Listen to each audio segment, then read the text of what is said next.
అంటే ధర్మాధర్మాల విషయంలో శంక వస్తే భయపడకుండా బాధపడకుండా ఏది తప్పనిసరి నెత్తి మీదకి వచ్చిందో అది చేసేసి హ్రీరకార్య నివర్తనం ఈ పని చేసినందుకు నేను చాలా సిగ్గుపడుతున్నా అంటే మన కళ్ళ ముందు ఏమైనా ఘోరాలు నేరాలు జరుగుతూ ఉంటే ఎలా స్పందించాలో భారతంలో శ్రీకృష్ణుడు స్పష్టంగా చెబుతాడు. ఆ నేరాన్ని ఆపగలిగితే ఆయుధం పెట్టి ఆపేయి.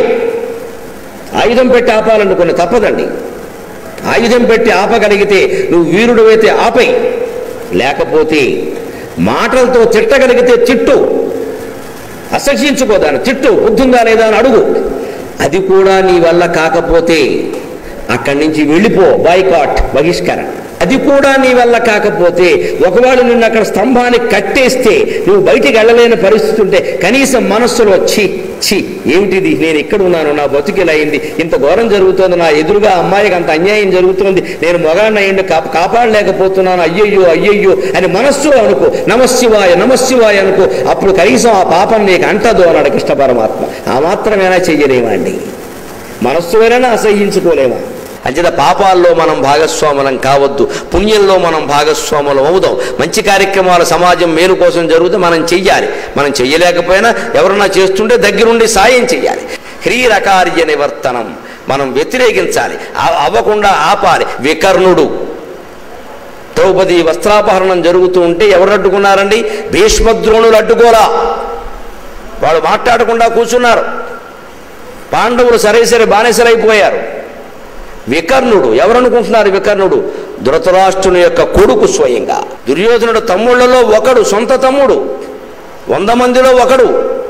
ఆయన ఎదుర్కొన్నాడు. అక్కడ మేము మతుందా లేదా, ఇల్లాలని ఇలా చేస్తారా అని భీష్ముడిని ద్రోణుడిని నిలబెట్టాడు. పెద్దవాళ్ళు ఉన్నారు, మీరు పట్టించుకోరేమిటి అని. అప్పుడు కర్ణుడు లేచి ఆయన కోప్పడ్డాడు.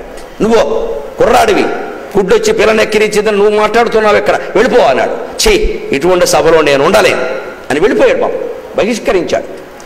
చివరి యుద్ధ రంగంలో వికర్ణుడు కూడా తప్పనిసరి కౌరవుల పక్షంలోనే పోరాడాడు. అది వేరే విషయం. 100 మంది అక్కడే. కానీ భీముడు 99 మందిని చంపాడండి. వికర్ణుడిని చంపవలసి వచ్చింది 15వ రోజున ద్రోణ పర్వంలో జరిగిన ఘట్టం చెబుతున్నా. 15వ రోజున వికర్ణుడిని చంపవలసి వస్తే ఎదురుగా వచ్చి పోరాడుతుంటే, తమ్ముడు నిన్ను కూడా చంపడం తప్పడం లేదురా, ఆ పక్షంలో ఎందుకున్నావురా, ఇప్పుడైనా ఈ పక్షానికి రారా అని భీముడు కోరాడండి దండం పెట్టి వికర్ణుడిని, దుర్యోధనుడు తమ్ముడిని. చాలా మందికి తెలియదు, భారతంలో ఉంది, నేను చదివి కళ్ళనీళ్ళు పెట్టుకున్నా. ఎంత మానవతామూర్తులు ఉన్నారు కౌరవుల్లో కూడా. నిన్ను నేను చంపనరా అంటే అతను, లేదన్నయ్యా నువ్వు అలా అనుకోవద్దు, మనం శత్రుపక్షాల్లో నిలబడ్డాం, నేను ఒక పక్షంలో ఉన్నాను, నువ్వు ఒక పక్షంలో ఉన్నావు, యుద్ధం చేస్తున్నాం, ఎవరు గెలుద్దామో తేల్చుకుందామని భీముడి చేతుల్లో చనిపోయాడు ఆ మహావీరుడు, దుర్యోధనుడికి సొంత తమ్ముడు. 100 మందిని ఒకే ఘటన కట్టి మాట్లాడుతున్నామే, అందులో చాలా మంచివాళ్ళు ఉన్నారండి. ఆ వికర్ణుడు గురించి కృష్ణుడు ప్రస్తావించాడు. భారతం మొత్తంలో, కౌరవుల మొత్తంలో నేను ప్రేమించే వ్యక్తి ఎవడంటే వికర్ణుడు. వాడు అధర్మం జరుగుతుంటే ఎదురు తిరిగాడు అన్నాడు. అది నేర్చుకోవాలమ్మా. నోరు మూసుకుని కూర్చోవద్దు. ధర్మం గనక నోరు మూసుకుంటే అధర్మం అడ్డగోలుగా రాజ్యం చేస్తుంది.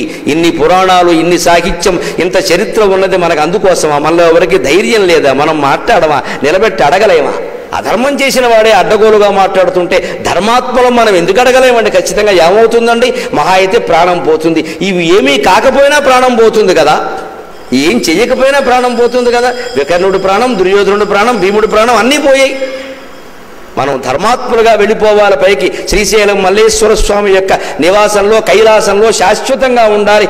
ఆయన అంకం మీద కూర్చోవాలి. అమ్మవారి ప్రేమ, అమ్మవారి క్షీరం మనకి దొరకాలి అంటే ధర్మం కోసం నిలబడాలి ఖచ్చితంగా.